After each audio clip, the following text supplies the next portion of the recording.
You're good, man. Trying to decide how high I want my camera to be. I got it on my. I got a standing desk Oh, nice, nice. Yeah, in I my just got one too. studio, so I can literally just up and down it. Oh, it's the best, bro. It's the best. I can never go back. Never. I needed one for my back. I had a back injury a while. Yeah, yeah. You were saying. You were saying. Yeah, I feel you, man. Like, yeah, sitting is just not good. Okay, we're live. Okay, boys. Well, hello, my friends. We meet again. It's been a while. Where should we begin? Today we are with Cliff, my boy from Doomsday Manifesto, death metal band out of New York State. Is that safe to say? You say New York State? Yeah, yeah, out of the capital, Albany. Albany. Yeah, I don't know much about my New England geography. I actually didn't know Albany was the capital of New York State. That's cool. I guess that's something to know for Yeah, future. yeah. In a lot of the more metropolitan uh, locations in the U.S., they try to separate the capital from the more metropolitan cities like L.A. or New York City. I mean, yeah, it makes sense. Keep things split up a little bit. I guess you could say. All right, so just move the chats. People will be able to see it here. Okay, all right, cool. So yeah, let's start the interview here. Tell me about yourself. Give me a brief, few minutes spiel. What's your mission statement with your band? What are you trying to say? What are you trying to give to the world with your music, bro? What are you trying to do? We are honestly trying to stick a big middle finger towards all of the gatekeeping that happens in the metal sub community. Like we really just want to blend every kind of extreme metal genre together instead of having them be all completely separate. Um, I'm tired of black metal fans hating on death metal fans, hating on deathcore fans. We all Sure. come from the same roots. Let's just mix it together. Yeah, So we're absolutely. all fans of hardcore and death metal, and you know all the blends thereof. Um, like our guitarist. We've got two guitarists now because we just switched up the member system a little bit. Yeah, tell me who's in your band. Um, So you play lead guitar, is it? And you're the main I do. songwriter. Yep. I share main songwriting with one of our other guitarists, Dan. He goes by Dan Bear Pig. We all got fun little pirate nicknames because why the hell not?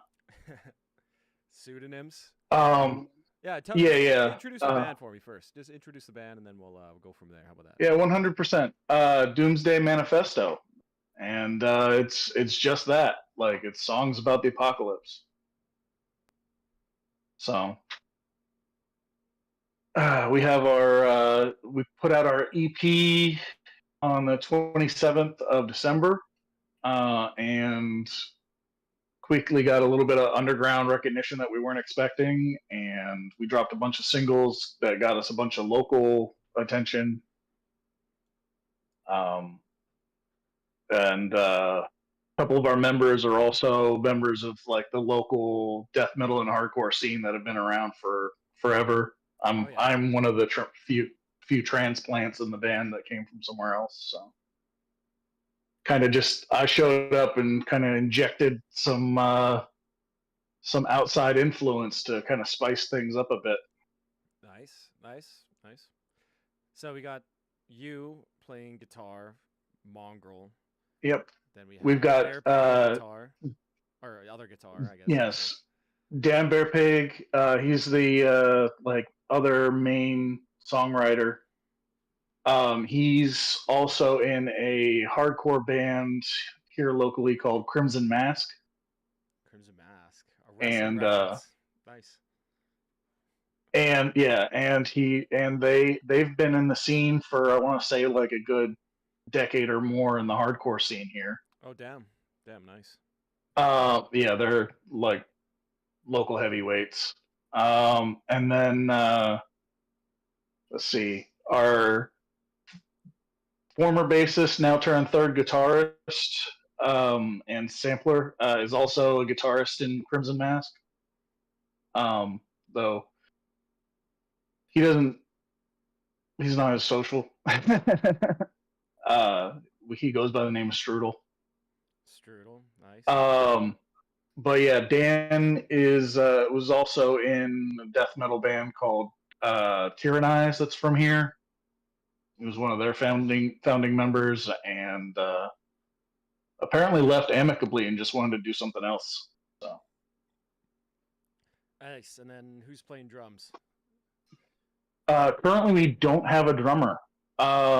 That's one of the big things we're trying to promote for and get out there is so that we can find a drummer and start playing some good local shows. Because um, right now, it's if we want to play a local show, we got to hire a drummer. You know that Yeah, can get yeah, costly. yeah. I definitely get costly. You know, drummers are always hard to come by for sure. When you find a good drummer, you gotta Yeah, gotta treat them nicely. Stick around.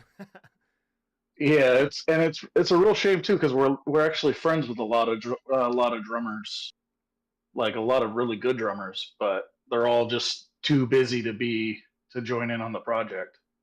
Yeah, every One of our drummer's in good like 5 bands. You know, the classic. yeah Yeah. one of our good buddies is John Glassbrenner. He's a former drummer for Pyrexia, and he's in Concrete and another local band here called Malefic, who they're phenomenal. We tried to poach members from them a couple times actually in our early stages. Um, and I think another band called like Incontinence, I think is the name of it. So he's in so many projects, it's ridiculous. It's hard to keep up. And then another one of our friends who ended up recording with us was Bryce Butler from Shadow of Intent. Oh, nice. So he's been recording the drums for our project so far. Um, he started a or finally got together with his own studio out there in Connecticut, Oh yeah, nice, and nice. ended up befriending him online at some point around the time that we had somebody else that was supposed to record drums for us drop out. So I just hit him up and was like, "Hey, would you be interested?" He took on the duties and got excited about the project and really injected a lot of energy back into it as we were trying to get getting frustrated a while back. Nice. Nice. Yeah, it can be So, frustrating if you don't have a drummer. So yeah, so you said you released an EP last year.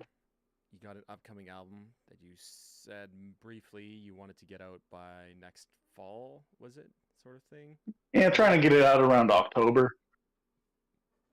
Nice. And so what if you don't I have was a if you don't find a drummer before then, are you just going to get the Shadow of Intent guy to do it again?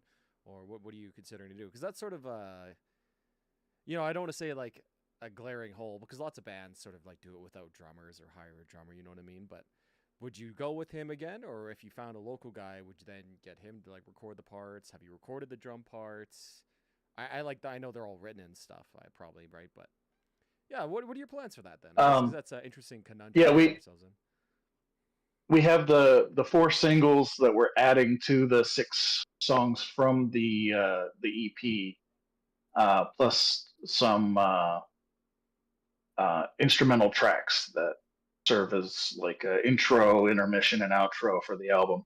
Nice. We have those all recorded and pretty much ready to go. I'm editing. I was literally editing uh, the vocals for those before this interview here, and we've got all those written and ready to go. It's supposed to be a concept album, but we didn't want to wait until we finished and could afford to finish the full 13 track album Yeah, like it get to expensive for sure. put out music.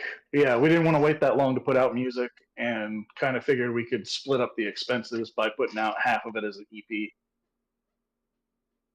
So Yeah, nice, smart, right? You know, lots of bands do that now. You know, don't necessarily have to just do, the full album sort of thing right away, right? In this age, you can sort of release things piecemeal and then form it into a bigger picture, I guess you could say. So you're doing a concept album. What is the concept? And because if I remember, the title of the album is going to be Necrocrisis. Is that Necrocrisis? Necrocrisis, yeah. Yeah. Kind of doing the I feel like Devin Townsend did it at one point, but also cattle decapitation, where you kind of take two words and make them into one. So Yeah, very very German to combine those. What is it called? Compound words. It's a very German thing to do, to sort of make words up. And I you love it. know, I love your stuff. It's creative. I love it.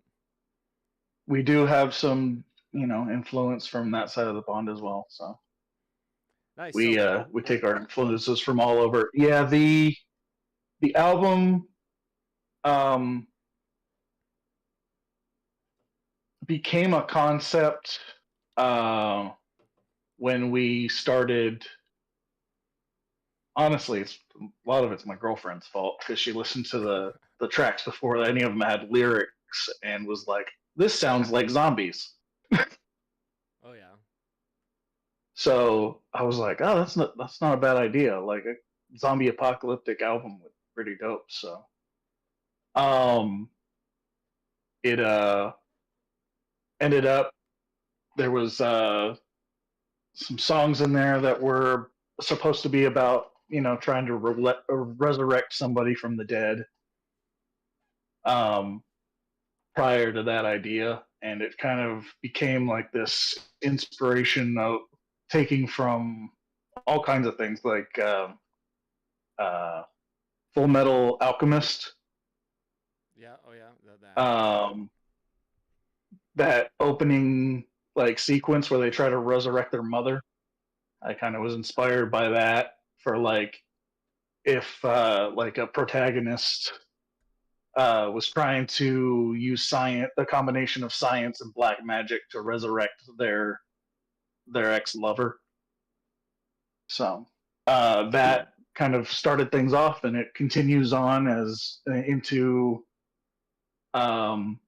like that being a failed attempt where she in the song that you guys reacted to, you and your wife Evelyn. Mm-hmm.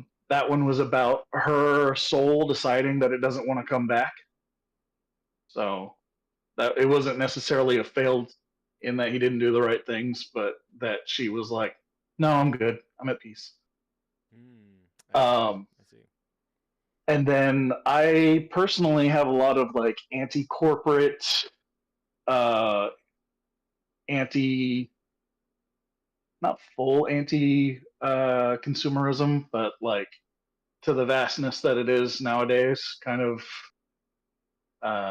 views that got injected in with the antagonist of the record being like a Elon Musky kind of uh, conglomeration leader who, through surveillance, or like sees this attempted resurrection and then recreates it and then causes a zombie apocalypse, and then those that the protagonist and those that join him or whatever have to try to overcome that and defeat him. Interesting. So So basically, like a parable of this sort of anti. I don't know, maybe like anti-human nature of the modern consumerist world. You could say. You know what I mean? Like they see something happening. Oh, I'll do it myself, and it comes out of control, kind of thing. Is that kind of what you're getting at? I guess then. yeah, a lot of like I'm gonna do it because I can mentality. Because I feel like that's what happens with a lot of people who have power. They do things because they can, not because they should.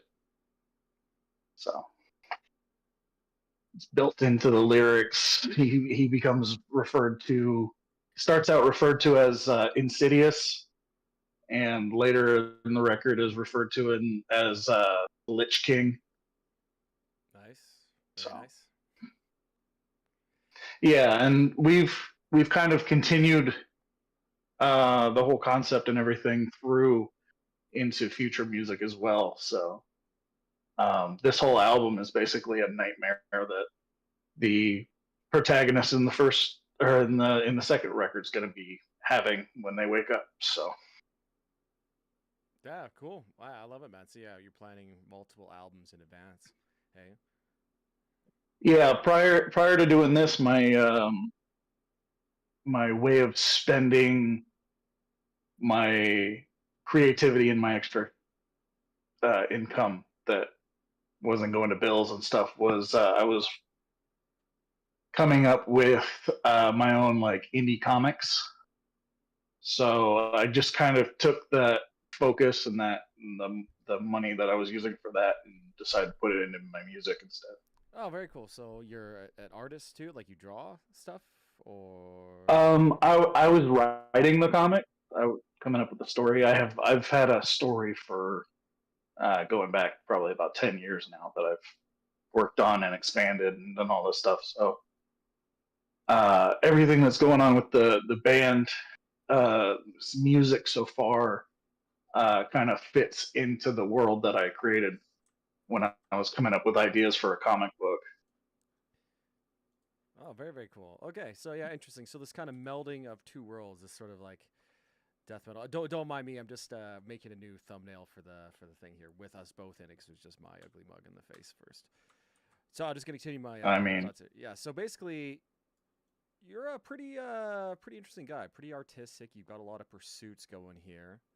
So you kind of, I don't want to say like abandon your comics in favor of this death metal Doomsday Manifesto, but shifted focus maybe. Let's say, is Doomsday Manifesto like your first death metal band that you've been in, or first band, or have you played in other bands? Yeah, tell me a little yeah, bit no, about I've you. I've I've actually taken a huge hiatus from making music. Um, I started out in Florida, Central Florida. I grew up down there. Lived in New Jersey for a little while, but then ended up moving back. And I started several attempts at new metal and metalcore bands and stuff like that in my teens and early 20s out there. We had a band called In the Orange, which only ever played house shows. But I mean, we could easily draw like 50 people into a house show, so that was kind of cool. That's pretty solid. But it's actually where the song "Happy Never After" Part One actually started off as one of the songs from that band. So, Oh, and really? it just yeah, I decided to rewrite it as more of a melodic death metal song because it had that potential. Um, I was always trying to go heavier and heavier. I just back to the whole gatekeeping issue down in Florida where I grew up. There was a lot of gatekeeping around heavier music. Yeah, yeah. Um, I've been listening to metal since I was 6 years old. Um, my stepdad gave me all of his old cassettes as he was changing over to CDs. So I was very quickly introduced to Motley Crue, Ozzy, Black Sabbath, White Zombie, like all these bands from the 80s that were huge. And just because I literally had a box of cassettes dropped in my lap, and I went through with my mom got me a Walkman, and I went through and listened to every one of them, and like recorded radio on a boombox over the ones I didn't like, and the ones that I did like I kept. So Nice, nice. yeah, as non-death metal as it is, freaking Mick Mars's guitar tone on "Girls, Girls, Girls" is actually what inspired me to pick up the guitar. Hey man, Mick Mars is a great guitarist. Despite whatever the fact you may think about Motley Crue, guy writes some great riffs, plays in D standard, God's chosen tuning. What can you say? Like, yeah, Mick Mars makes great riffs. Yeah, not the biggest Motley Crue fan, but definitely a big Mick Mars riff fan for sure, for sure. Yeah, nothing wrong with that, man. Yeah, Nothing wrong with liking. I was a fan of all the crazy little leads and solos and stuff he would do. I loved his tone. Um, I was much more of a fan of Randy Rhoads as far as um, style of playing and stuff like that. But Mick Mars was the spark on that one. Nice. Yeah, Randy Rhoads. Randy And then Rhoads and Goats for sure. For sure. got into like Korn and Slipknot and all that stuff, getting heavier and heavier. But then down in Florida, where I was growing up, like I was saying, like there was a lot of gatekeepers who, like, once I started listening to Slipknot, they were like, "Oh, you think that's heavy here?" And they like showed me like Dying Fetus, and I was like, "This is absolutely insane!" Like that, like that's absolutely insane. And then when I tried to like kind of get into their like the death metal scene or world there, a lot of them were just like, "No, you listen to new metal. You can't hang out with us." So I was like, "Oh well, fuck you guys." Um, and then I ended up getting into like metalcore, like All That Remains and Killswitch Engage. Trivium was really big because they were right there in Orlando, which was like 35, 40 minutes away from where I grew up. So sorry to Uh, interrupt. I'm just trying to get like a time. This is like mid 2000s, like 2005 kind of thing. Is this what the time period we're this would looking have at? been pretty early 2000s. I would say Early probably 2000s. Okay. closer to 2003, 2004. Yeah, yeah, makes sense. Uh, yeah, late middle school, early high school, that kind of range. Nice. Yeah, yeah. That was really. I think that was probably the time in metal that the probably like the gap between metalcore and like old metalheads is probably like the biggest it ever was and ever has been, probably ever since, right? So yeah, there definitely was a lot of gatekeeping then. I was definitely too young to experience a lot of that. And by the time I was of metal listening age, I guess you could say, like I don't think many of that or much of that still remained, or maybe just because where I'm from, you're just sort of grateful to have anybody come through and play because we're so Yeah, small. yeah. But I can A imagine. lot of it was a lot of it. I feel like was because of how big like late '90s, mid '90s death metal was in Florida. That like, and it was kind of dying out at the time. That a lot of people were very precious about it. You Yeah, know, yeah. my older classmen in metal were very precious about it, and wanted to kind of keep it to themselves rather than share it. So, um, sadly, I didn't end up getting into things like Death and Deicide and Morbid Angel and stuff that was like right there until much later in life. Oh, really? Even though you were from Florida, hey, you're probably like, there's sort of the thing like when stuff's being like, when you're being gate kept by stuff, it kind of makes you salty towards those people or the bands that those people like. You know what I mean? Oh yeah, 100%. Sorry, I'm just turning on my That mic. and there was your what? I'm just turning on my mic. Don't mind me. A guy in the chat just said my mic was low, so I'm just turning it up a little bit. Just continue Oh, on with your okay. point. Sorry, don't mind me. Yeah, man. Yeah, no, I had similar problems with just general fandoms of bands that I ended up loving later on. But like in high school years, like I couldn't stand Metallica fans and Pantera fans I still can't stand Pantera fans, man. I because think they actually they have were the worst fandom very on the internet. they were very much shoving, just shoving their stuff down my throat, and I was like, leave me alone. Every time we would try to start a band in the area or whatever, like it would always be like a Metallica drummer or that who like knew the entire like catalog, and that's all he wanted to play. And it's like we're trying to write original music, dude. Like, come on, meet us halfway or get out. Same with guitarists. We had a few guitarists that all they would play was Eddie Van Halen or they would just play Van Halen or Pantera, and it's like, okay, that's great that you can play that, but we're trying to write songs here, and you keep breaking into Eruption halfway through a song, and that's not our song. So, Yeah, you know, just local I've band I've problems. always I've always been more for the creative side of being a musician. Like when I learned how to play guitar, I learned literally how to play like the basic chords, you know, E, A, D, G, C, that sort of thing, F, and then stopped going to lessons because I realized that my guitar teachers were just printing out tabs off the internet. Yeah, here, learn the tabs. Come back. Yeah, and I was like, I have the internet, I can do that.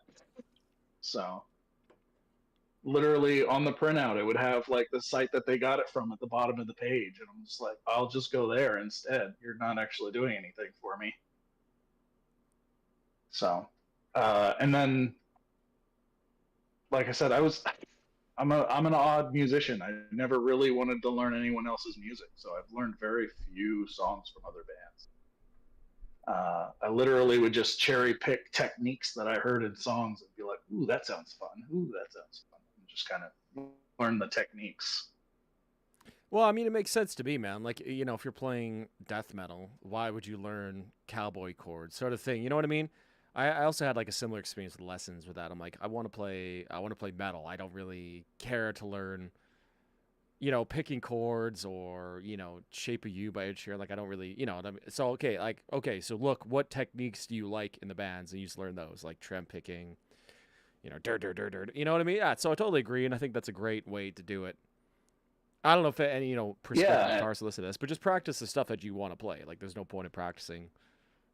Like, again, yeah, like and chords, you know. I also focused on things that most guitarists who are learning from learning other people's music don't focus on and stuff. Like, I hear people talk about like their right hand picking technique and stuff, and asking each other questions about it well into their guitar playing career, and I'm like, I focused on that in the first 3 years, man. Like, I don't even pay attention to my right hand. It does what it does. Like, I figured out, you know, economy picking before I even knew what it was called.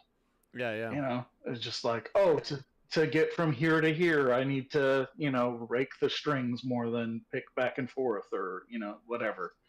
So, bore everybody with freaking picking techniques and stuff. I get it, bro. I get it. But yeah, I did all that. I had a band, like I said, in the Orange. We started actually writing some music and getting some attention locally, and then I ended up, the vocalist and I, who was my co-writer in that band, I like to have somebody to bounce stuff off Yeah. of. Him and I both decided that we were going to enroll in community college for composition and music theory. So we both took music theory and classical composition together for like 2 semesters, and then I ended up dropping out after I knocked up my ex-wife, because, you know, that's what happens. It happens. That's for sure. Yeah, so then I took like a 10-year hiatus off of playing music. I still wrote songs. I probably we had just started messing around with see, it would have been maybe 2008, 2009. We had just started messing around with like older versions of Guitar Pro while we were writing music, just so we could hear how it would sound over all instruments and stuff. And, you know, having gone to college for music theory and stuff, uh, like, we could understand the note values and stuff like that, while and just literally just type out and write stuff that way. Um, so I took those skills with me, moved around a lot with my ex-wife and stuff like that, who I was with for 6 years. Focused on raising my kids while like still writing music on a computer in my free time. I never learned to record back then, so I was literally just writing.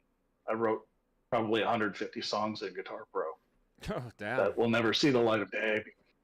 Never see the light of day because I was just doing weird stuff. Like, I wrote one song that had 7 different time signatures all continuously going. It was just stupid stuff. just experimenting to the furthest experiment that I could Yeah, go. yeah. Well, I mean, you can always go back, gank some riffs off some of those old things. They're still, you know what I mean? Like it's not all for naught. You Yeah, know. I still pull up some old riffs here and there just to be like, okay, this was fun. I'll write an entire song around it. Yeah, nice, But nice. like uh, that kind of experiment, I feel like getting that out of my system actually helped with writing music, because then I could really focus on, okay, what does this song need rather than what do I want to do to it. Yeah, yeah, yeah. It's sort of like a big epiphany when you realize, oh, I got to write for the song, not just to show off how progressive I can write or how technical I sound. Things. Well, what would just sound best for the song? Yeah, for sure, bro. I definitely see that. All right, okay. So let's talk about Doomsday Manifesto then. So album coming out in October. Now I've been thinking and Yeah. pondering all this stuff myself lately. And Ooh. I've sort of come to this conclusion that marketing is like, and branding and imaging is like 90% of a band's success, right? You can get far if your music is of like utmost quality, but that doesn't really seem to be the deciding factor. So what are you guys sort of planning to Oh yeah, do no. to promote this? What are you planning to do to, reach it to a wider audience? What are your plans for that? Because I'm always curious to hear other musicians' take on this. Like what, you know what I mean? Because it's such an important but very tedious and sort of like the thing that you don't want to do, but you really have to. You know what I mean? Yeah, I mean, to be fair, a lot of what we're focusing on is building a catalog, um, because it seems like almost no matter how much you funnel into marketing as a young band before you actually have like, two or three albums out, or like four or five EPs or whatever you want to call it. It seems like it takes a while for anybody to really hear you. So Yes. a lot of what we're doing is just focusing on writing a bunch of music. Like we've already written our second album. We're working on songs for our third and fourth. Like that's a big portion of it, is just to have have a catalog. Um, we're all adults who work real jobs in our 30s, and some of us are even in our early 40s. So like, you know, we're not trying to, jump all over TikTok like a lot of younger people are right now, and Yeah, that, true. whether that hurts us or not, that's just not our path. Um, but a lot of what the marketing ends up becoming is things that I personally want as a fan of my own band. Okay, explain. So like, okay, so we're writing music that we want to hear, because nobody else is really mixing all the subgenres of extreme music together. I mean, you get bits and pieces. You get like blackened death metal, or you get like, doom and roll, and you get all these like Yeah, yeah. weird little like subgenres, but nobody blends them from like across the, spectrum with other one. Like it's just not all in one encompassing. Um, so we're writing the music that we want to hear, that we want to play, and that we would like to mosh to who it shows, and then it expands the same into like artwork. I The artwork for the upcoming album, which I've already shared with you on Discord and Yes, yeah, I've seen it. It's pretty whatnot. nice. I like it. Um, I hired a tattoo artist that did artwork for another band that I really like, um, the Miserion band. Uh, Oh yeah, Claire Lamb's band. Yeah, that's yeah. Yeah, I loved the artwork from that. It kind of reminded me of almost like a um black and white, kind of like that, like the Black Dahlia murder, like more or less all one color, kind of multi-layer scenery kind of situation that Yeah. kind of tells a story in itself. So I hit him up and paid a bunch of money for him to Oh, I think I just lost you here. make me a paint up. Oh, Can you just repeat that last sentence? It just froze up a little bit. I ended up, doing the thing, hitting him up, making, paying him to make he paints everything on, I'm pretty sure on actual planks of wood rather than canvas. Oh, interesting. Very interesting. Yeah, I love the fact that he does everything, painting with oil paints by hand and all that sort of thing, rather than, you know,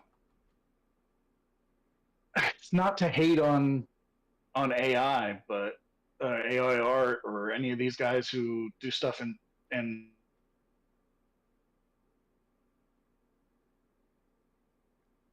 Oh, I think we lost you there, but there's a question in the chat here. I grew Oh, up an you're back. artist. Okay. Like Yeah. okay. Nice. You're back. Okay. I think it's just on your end because I'm not seeing you disappear or anything. Oh, interesting. Well, I got wired connection. Usually mine pretty good. Anyways, can you just repeat that last sentence? Everything else is good. I just didn't hear the last sentence before you heard me say that. Sorry about that. Just that I grew up with tangible art as an artist myself. I said I wrote the comics, but I do draw. I have been drawing all my Yeah. life, and uh, yeah, I kind of dropped that. I was kind of one of those weird kids that could draw anything, and I kind of just lost interest in that when I started picking up guitar because guitar was so much more challenging for me that I was just like, oh, this is what I want to do. Nice. Nice, man. Nice. Nice. Okay, we got a question in the chat here. Trace is asking, what is your favorite death song or songs? So what would you say there, Cliff?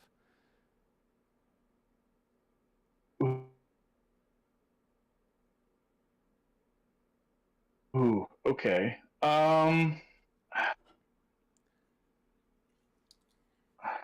Take a second. Take a second. No Haven't. rush. No rush. Yeah, the thing about that sort of thing for me is I tend to listen to full albums more so than individual songs. So I often don't aren't I'm often not looking at the titles of songs when I listen to them. It's like I'll be like, okay, so like the last track off of um oh shoot, what's this album that has the red um like mountain cave The on the Sound of cover? Perseverance. Sound of Perseverance. See, and I have terrible like memory for that sort of shit. That's why, like, I have people who like I've been in contact with who are like, oh, I forgot the name of your song. I'm like, don't worry about it. I barely remember the name of anything. Um, but yeah, like I really like the Sound of Perseverance as an album, like the whole thing. Yeah, me too. Um, I like the way a lot of the last couple songs, you know, really tie things together for the whole record.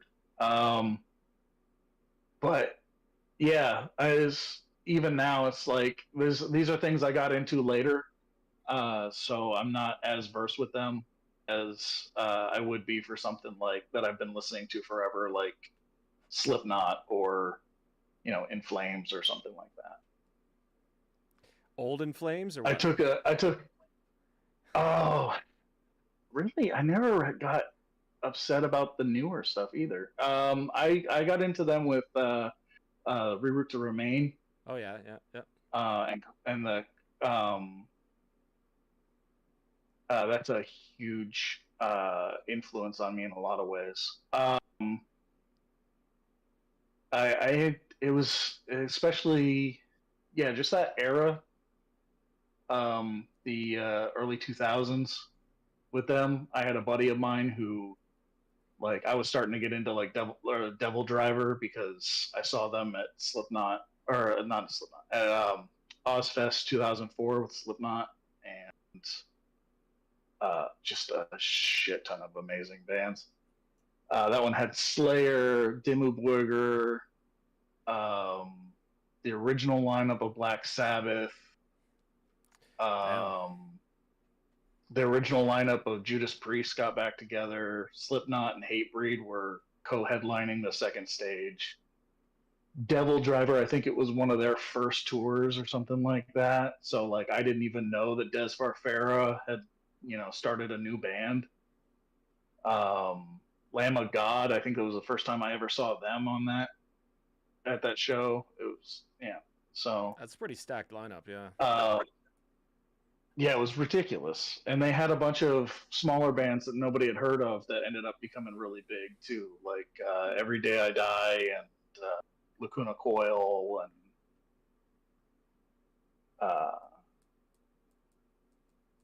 they also had some weird ones. I think God Forbid was on there. They were pretty decent.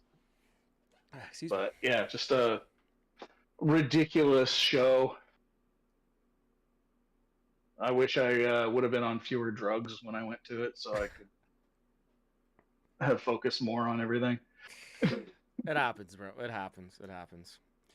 All right, okay. So Yeah. now, so is there anything else you would like to mention here? Anything else that you wanted to talk about here in the interview?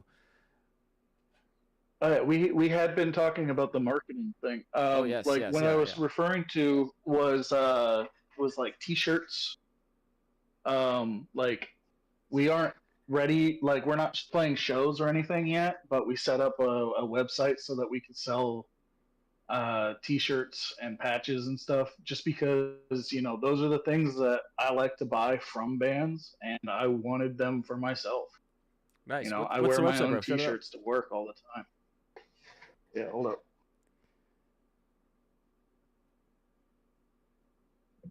Just simple. We got simple black Nice, logo. nice. Um, I just got these patches in that are the logo, and then variant that is our emblem. It's a pentagram of the of D and M made into a pentagram because where did I get that from? I think I got that idea from like early marketing. I want to say like second album marketing for like Mudvayne. They had like an M that was in the shape of a pentagram or something like that, and I was like, "That's sick." Nice. What's the website? Doomsdaymanifesto.com. Oh, nice. You scored the .com domain too. Nice. I'm surprised that one wasn't taken. Yeah, I could have, I would have thought somebody would have,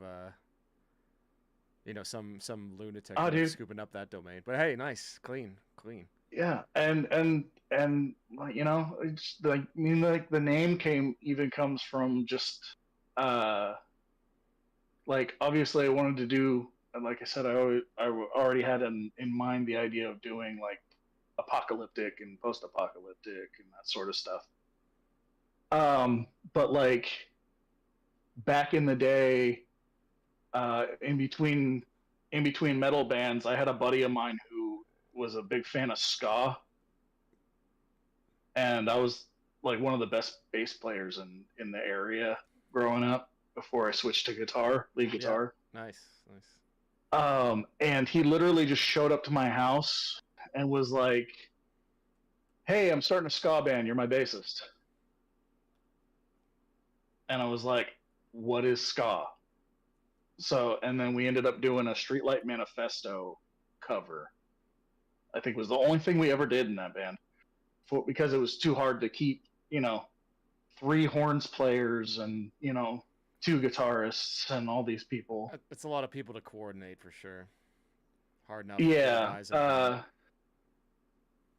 So, but I ended up meeting a really good drummer out of that ended up like pieces of that ended up becoming in the orange later. But yeah, like freaking that name, Streetlight Manifesto, like stuck with me, even though I didn't get heavily into their music. I was like, man, that's a cool fucking name. And then when I was coming up with stuff, I was like, Doomsday Manifesto would be sick. Because I always thought Streetlight Manifesto kind of sounded harder than the band is. It does sound pretty hard. It's true. Like you kind of imagine somebody who's about to blow up a building, like writing their manifesto in like in a panel van under a streetlight. Yeah, yeah, definitely, yeah, for sure, for sure, bro, for sure. So yeah, man. But yeah, we've got that. We've printed out freaking tons of CDs that we went early on so that we could afford good artwork for the full length. We just went with I don't even know if you can see that, but Just simple like the red logo, just like the same thing that's in the YouTube video, kind of. Yeah, yeah, yeah. I drew up all of our logos myself. Oh, nice. Damn, that's impressive. I actually had one of the guys that I was working with when I was doing the comics. I just sent him the sketches for the logos that I did, pencil work, because I'm not that handy with like Photoshop and whatnot, and just handed that stuff up, like scanned it up into high quality scans and sent it to him, and was like, "All right, make this digital and sharp." So he was a colorist too, so he sent it to me with like fucking like a dozen different colors. Oh, nice. Hell yeah, hell yeah. Got to choose the blood red though. Got to choose the blood red. Yeah, well, we'll be kind of marketing everything with a different color for each album cycle. So this starting out, we're doing red because I just feel like red and zombies goes together. True. So yeah, like you said, kind of like the Black Dahlia Murder thing. Every album's like a different color. Sort of makes things stand out. Kind of colors the music a little bit too. You know what I mean? Yeah. Yeah. Sick. Yeah. I like that. Yeah. So, and we've already, like I said, we've already started on. We've got the full length that we're working on. That should be out in October, pending Bryce Butler's schedule because he's still got to record four songs on drums. The mixing and mastering guy that we got, it works super fast though, so that works out great. We had Mike Lowe from Inferi. He also does drum editing for Dave Otera. Does all the like Cattle Decap and Archspire and a bunch of huge death metal bands. It's a lot of Archspire and Cattle Decap. It's a lot of drums per song to edit. That's for sure. Oh yeah, and apparently that guy, especially Inferi, is just as crazy on their drums. Oh yeah, and absolutely. He literally got into editing Inferi's stuff, and then really jumped into the fire, with that, because starting out your editing career with tech death is kind of a crazy thing to do. So mad respect for him. He gets us back mixes so fast. It blew my mind. Nice. Probably throws it all in a template. He's got his template. Sounds good already. You know what I mean? Hell yeah, love it. Probably. I mean, I had a similar experience with you doing the music video for us, editing that out for us. I did not expect you to get that back in like a couple days. Hey, man, like when something's on my mind, I just want to get it done good and as like quickly as possible. Hyper focus. Right? Yeah, I got hyper focus, hyper fixation. So I was like, hey, music video, edit, get it. Yeah, it looks good, dude. Done. Nice. I've like sort of learned to like lean into that over the years. I used to try to like fight against it. Like, no, I can't be playing I can't be writing songs right now. I got a YouTube video to make, or back in like university, whatever. I can't be practicing. I got to like study. You know what I mean? But now it's just like, yeah, if I'm fixating on something, I'm just gonna do it, get it done, and then move on to something. The next thing. You know what I mean? Like I'm not trying to fight it anymore. I'll lean into it. You know what I Oh mean? yeah, oh yeah, man. It's definitely part of my tism too. I go hard in the paint. That's how we end up with so many songs written. Like I know publicly we've only got 6 out, but we got the full length is going to have 10 full songs plus the instrumental things that I wrote with like orchestral parts in them and stuff. And then freaking, we've got an entire album of 9 more songs ready to go, just waiting till next year to do anything with those. And yeah, my other guitarist Dan is hesitant to send us riffs and stuff because every time he does, he has a whole new song he has to learn by the end of the day. The catch 22. I got a sick That's riff, but I'm gonna that's learn a kind of whole our bunch of writing new riffs. process. A lot of yeah, it's kind of our writing process. Half the time is he'll send me like 3 riffs that go great together, and then I'll be like, "That's awesome," and then like a couple hours later, I'll be like, "It's a whole song now." Here you He's go. Here's like, the guitar "God dang it, profile. man!" Have fun. Exactly, Oh man. exactly. I'll be like, "Oh, I already know what I want to do. Like, I've got lyrics half written." It's like, what the hell? Nice. Well, that's So that's a good way to do it, right? Some guy sort of comes up with some initial ideas, and if you have like one guy in the band who can sort of like run with those ideas and flesh them out, I feel like that's a really, symbiotic partnership rather than one guy sitting there, at his computer just, typing away all the time. Like it just makes it better, right? Having someone else's ideas that you can expand upon, I think, is a much better way to cohesively write songs that I guess everyone in the band can feel like they're contributing to, I suppose. You know what I mean? 100%. And I never like I could totally just write an entire album myself and hand it to my band and be like, "This is what we're doing." But I don't want to do that. Like what I loved when like prior to taking a hiatus off to be a family man. What I loved about having a band was the camaraderie and like the joint writing process between multiple people. So like I actually like instead of what I would normally be doing, which is like writing stories and uh, music and stuff like that in my free time. A lot of times, what I'll end up doing instead is doing puzzles and Sudoku and stuff like that because like I'm just trying to keep my mind occupied and not write more music, and because we have so much already. Um, and then you know let other people bring stuff forward and then help them write that into what's going to be future songs and stuff. So Makes sense to me. Ever considered just doing like, keeping Doomsday Manifesto, but doing like a fully solo thing? Maybe you just do like program drums, you on vocals, and then you could get that sort of creative outlet out, or you just want to be in a band sort of thing.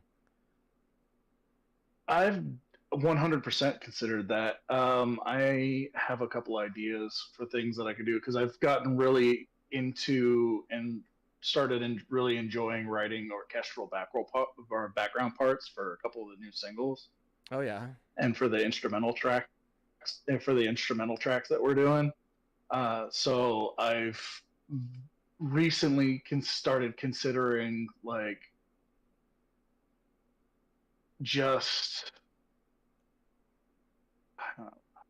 just writing the all the instrumentals for like a symphonic black metal band or whatever with just and like just program drums, GGD drums. Yeah, nice, nice.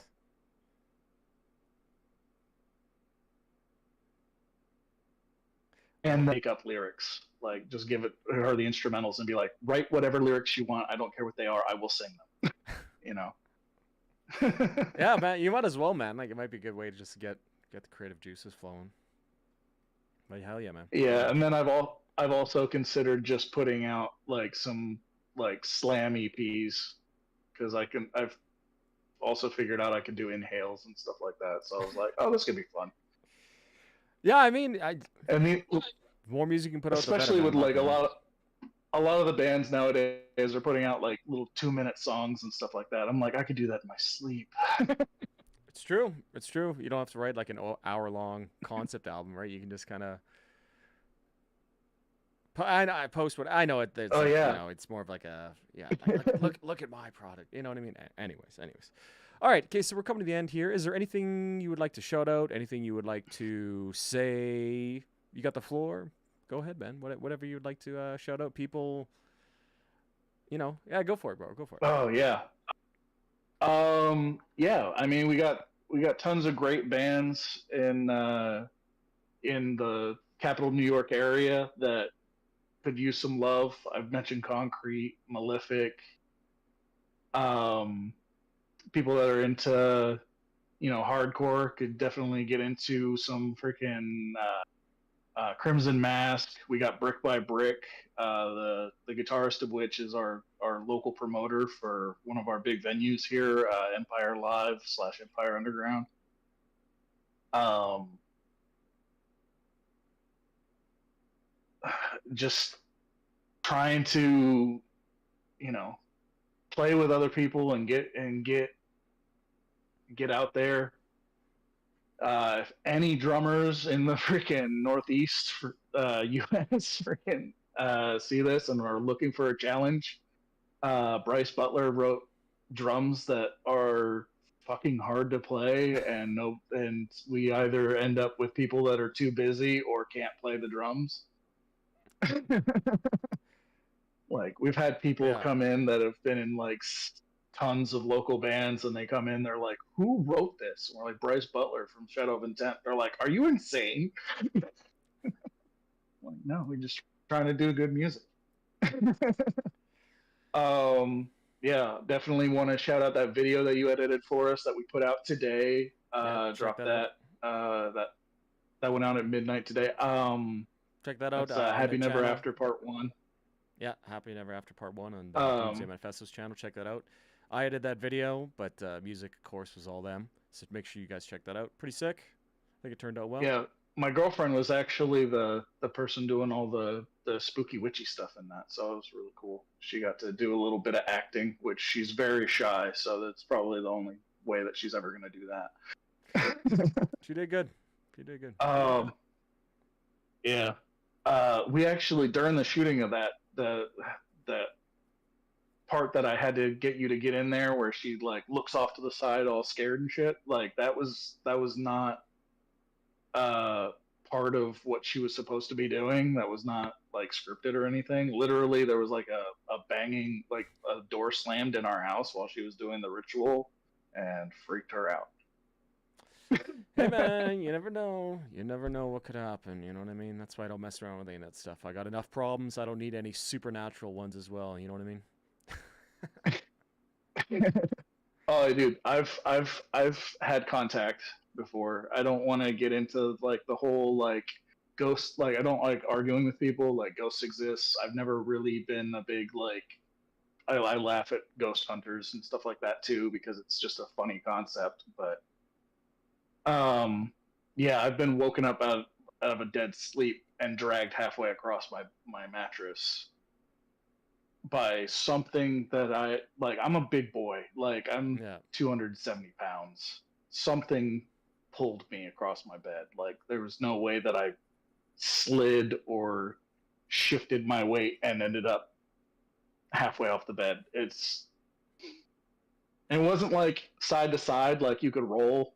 Like, it Yeah. was literally like lengthwise, like towards the foot of the bed. Crazy, Freaked me man. out. I'd be freaked out too. Yeah, So. I had what looked like a handprint on my left ankle.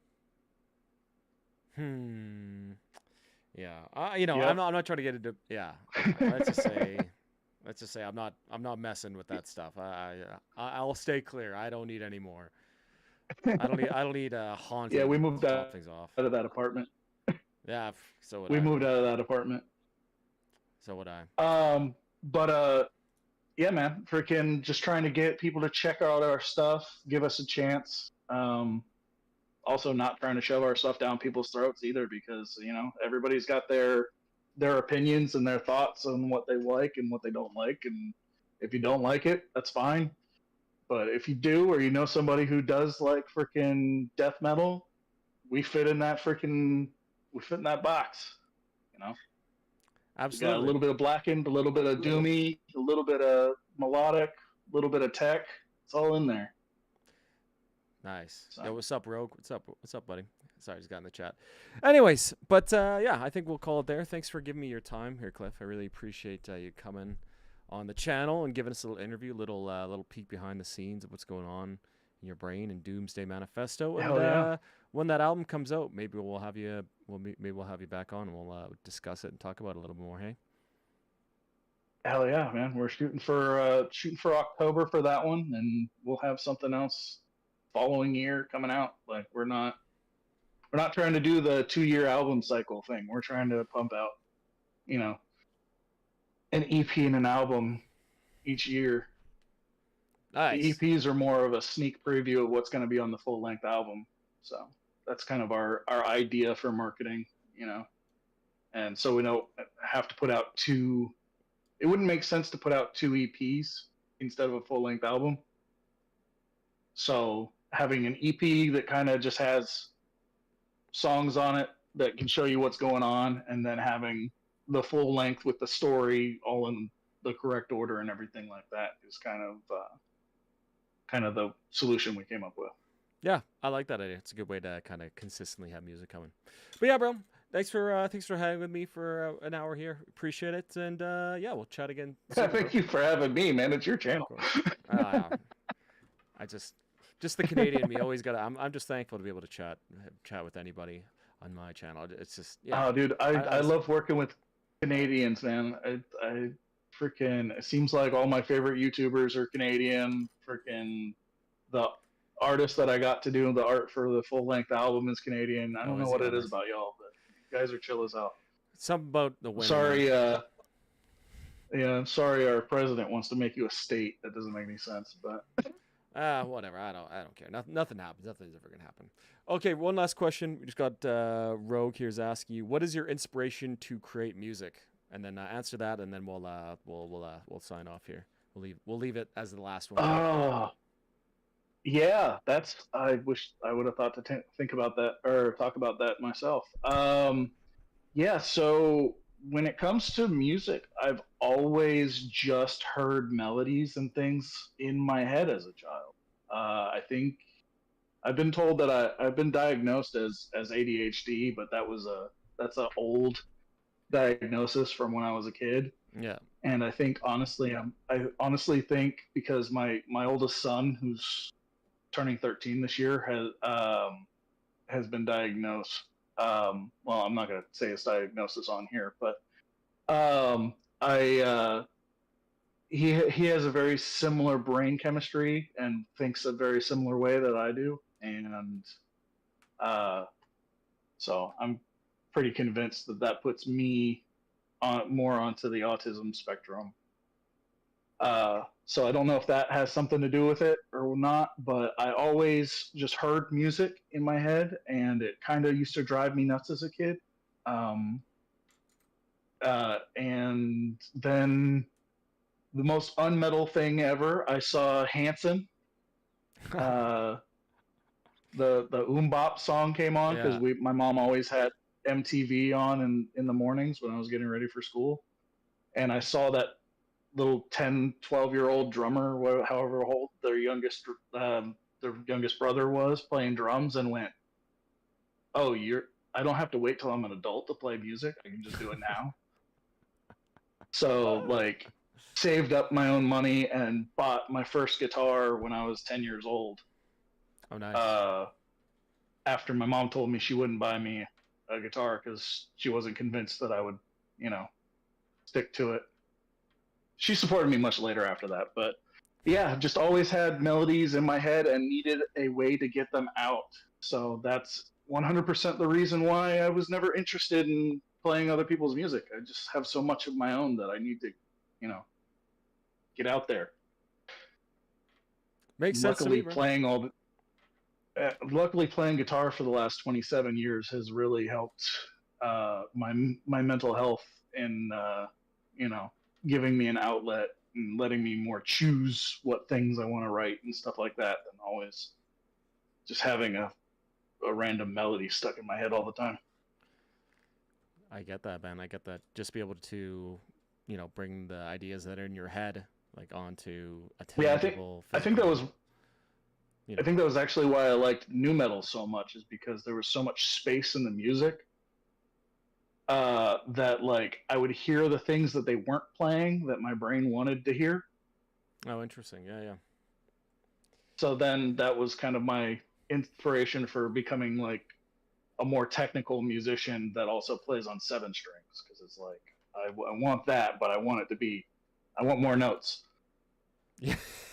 Yeah, more notes. Hey, well, that makes sense. Then, yeah, technical death metal. That's like the most notes. You know what I mean? It's like the most notes possible. Yeah, but as long as you don't do it for the sake of having more notes, Yes, yes, yes. Good, great point. that's not the reason. Great But point. Great point. yeah, I think that's a good wrap up. That's pretty cool. Nice. I Okay. appreciate that. Whoever asked that. Yeah, of course. Okay. Well, thanks again, Cliff. Make sure you guys go check out Doomsday Manifesto. They got a new music video on their channel. Happy Never After Part 1. Make sure you go check it out. Pretty sick song. Pretty cool music video. And yeah, thanks again for coming on the channel, Cliff. Hey, really appreciate you, and thanks for the nice, insightful chat. Yeah, I man. appreciate it, man. Yeah, man. It's been awesome hanging out and talking with you. The freaking editing job you did was great. So we'll definitely throw you more work down the road if we get a chance, and or when we get a chance, because we will. Absolutely, bro. Yeah, Because and that's hit me with kind of our thing. We're gonna do the thing, whether we're gonna do the thing. So it's gonna happen. I waited 10 years to do music again, so I'm not gonna stop doing it. Hell yeah, brother. That's what I like to hear. Okay, Cliff, man. Thanks again. And anybody watching here, I'm just going to have some lunch, then I'll hop back on stream. So maybe like see you in like an hour or so. But yeah, make sure you check out Doomsday Manifesto, guys. Thanks for hanging out. And yeah, we'll see you in a bit. Hey, I'll get some lunch and jump in the stream too. That sounds fun. Hey, excellent. Yeah, okay. Just ended the stream. See you there.